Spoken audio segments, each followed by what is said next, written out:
So I'm thinking we might be up to 20 by now. Wow. Okay. Because, like I was saying a few moments ago, I can see that encampment from the Halifax side of the harbor. And it looks like a lot of those structures are more than just tents. Are they like wooden structures made out of pallets? Like, what's happening over there?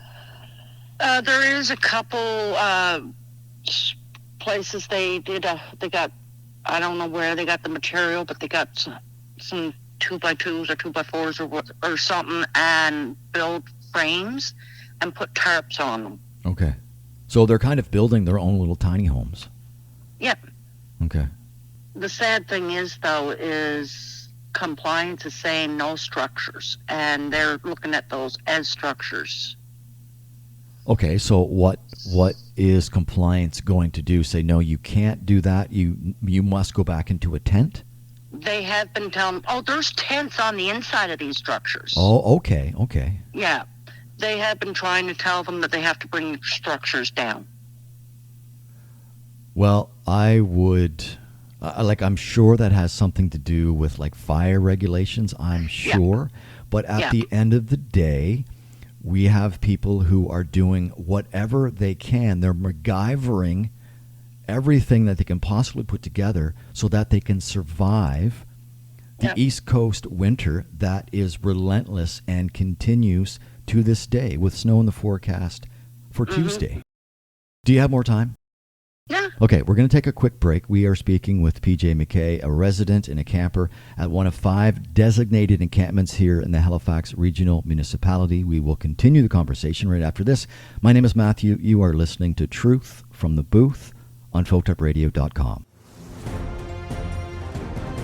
Halifax, Nova Scotia, home of talk radio, Truth from the Booth, an ongoing awareness campaign keeping Canada's housing crisis on the front burner and in the moment right here in the Halifax Regional Municipality, the Maritimes, and beyond. True, real-life stories told by those living it, existing in the streets. They bear all and provide you a brief glimpse into an unimaginable world of misery and disappointment, resilience, and triumph. Hear from those with boots on the ground advocating for change now. The stories of the unhoused need to be told by them to educate you, all of us. Hear all the conversations Sundays at 10 a.m. with a repeat at 6 p.m. here on FolkTalkRadio.com. Now, back to today's fantastic guest.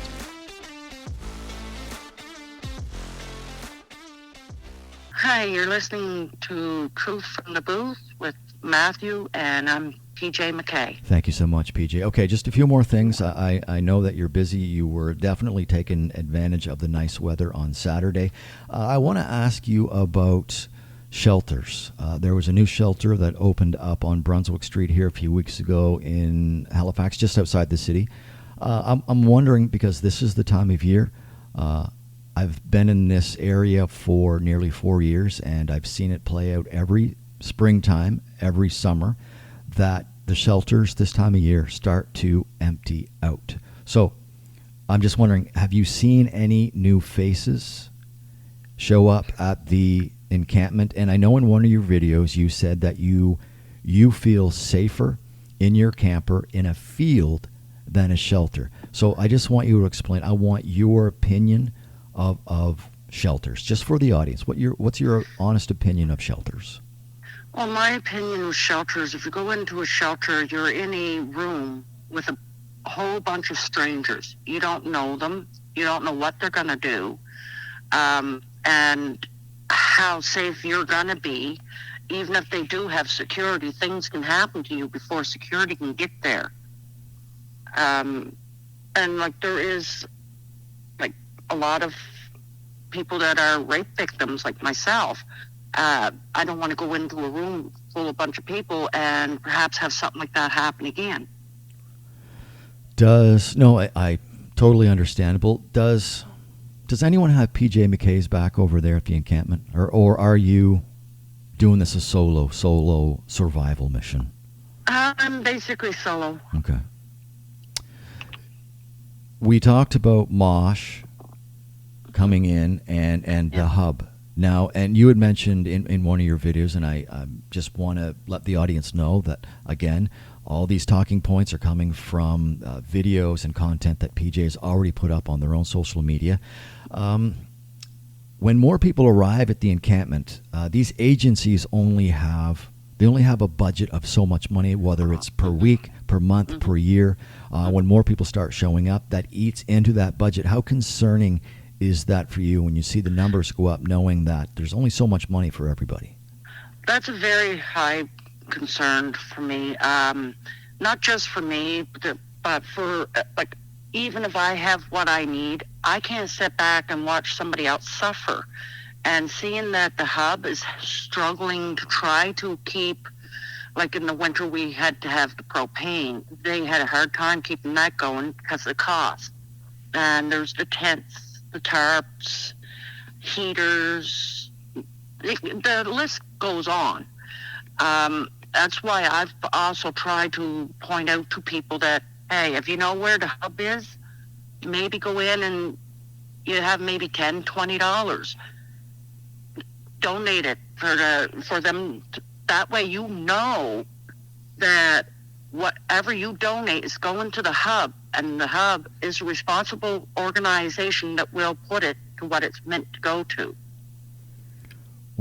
Obviously you would like to see donations and food start to be more frequent at the encampment, yes? Yes. Yeah. Especially the food. I've noticed I've been, with the little bit of money I get, I go to McDonald's and eat. And that's not healthy, eating McDonald's all the time. It actually puts on the weight, too. When was the last time you had a sit down at a table with friends, home-cooked meal, PJ? I can't even remember. It's so long. Wow. See, and PJ, this is exactly why I do this show. I want people to understand that there are people out there just going through extraordinary circumstances, and I'm just so grateful that I know you, and I really hope people take something away from this program. And a little while ago, you had the opportunity to meet the former mayor of the Halifax Yes. Regional Municipality, Mike Savage. What did you say to him? Did you say anything to him about the unhoused? I threw it out, like, I told him that I was unhoused for 2 winters. It was only a brief conversation I had with him. And I could tell that there's a little different feeling in the air when I told him where I live. It's like he felt bad about it, but I don't know if he's going to speak up or help, if he can at all. Like I say, it was a very brief conversation. But Well, I'm glad that you took that opportunity to say your truth. Now, let's talk about the current mayor. And one of the campaign points was he was going to end encampments. That's not going to happen. Encampments are here for the foreseeable future. Just your thoughts on that, on the backpedaling from the mayor and council. Well, it would be nice if he was able to end the encampments and actually have a home for everybody out here in these fields. It would be awesome, but I can't see it happening unless they turn around and say, hey, you know what? You're going to build a new building. Your first 2 levels is for low income. That's the only way I can see anything really coming out of it. A friend sent me an article here just a few days ago. It seems the bridge has received a 5-year extension. But that's not a location that you would even consider going to, right? No. Well, see, I still have this camper to concern myself with, too. I got to be able to take it where I go. Because if I leave it here and try to do what I'm doing with it and get it fixed up and ready for the road, all the work I put into it will be ripped out because people will destroy my camper. Oh, absolutely. PJ, if you left your camper for 2 or 3 days consecutively, someone would be in there. Yeah. No doubt about it. No doubt about it. I was just told recently that there's people just waiting for me to leave so they can break in and take what's worth anything. My goodness. Okay, unfortunately, we're going to leave it right there, but I want to make a plea to my audience. If you're in Nova Scotia, reach out to me in an email if you can help PJ. PJ desperately needs to get off of this property, and I can understand that there is no movement unless the camper goes with PJ. That's your safety net. You cannot give that up. No. Can't give it up. PJ, No. Do you have any, listen, I always appreciate the conversation. Is there anything, here's how I want to close this. Because you can go on any social media platform and read the comments from individuals who still don't get what it is to be unhoused. And I know at this point, depending on your age, it's just, we're not going to change you. But I think it's important to hear from someone who has been in survival mode for the last 15 months. So what would you say to the cynic, to the individual who just, for lack of better words, just despise the situation that the unhoused are in? Well, basically, number one, we got to stop these landlords from doing the rental evictions. Agreed. And the people that have homes, do everything you can to keep them, because you will end up in a tent because there's not really much affordable units out there at the moment. And if you're able to help, majority out here appreciate, well, actually all of us out here appreciate every little bit that a person does. Absolutely. PJ, be safe. Thank you. Be safe, and I hope that all the spring cleaning that you were doing on Saturday, I know you had to get it covered because we are in the middle of some pretty wet weather here in Nova Scotia. PJ, be safe. Thank you for doing this, and we will talk again in the near future, yes? Yes, we will. And don't forget, Peanut says hi. Okay. Okay. Thanks, Peanut. Thanks, PJ. Take care. Okay, thank you. Thank you again, PJ. Rain in the forecast today with snow for Tuesday. It has been and continues to be a punishing winter here in Atlantic Canada. Existing in the extreme elements can have extreme consequences. Getting as many as possible inside four walls needs to always be the goal. This show's goal? To educate, to allow you to hear the voices of people just like you and I who are struggling with perhaps no one in their corner. Be grateful for what you have and take nothing for granted. On a lighter note, Truth from the Booth is 1 month away from a 1-year anniversary. Neato. Let's do it again in 7 days. I'm Matthew. Back to your Sunday soundtrack on Canada's #1 folk station, 99.9 FM Perth Andover, and folkedupradio.com.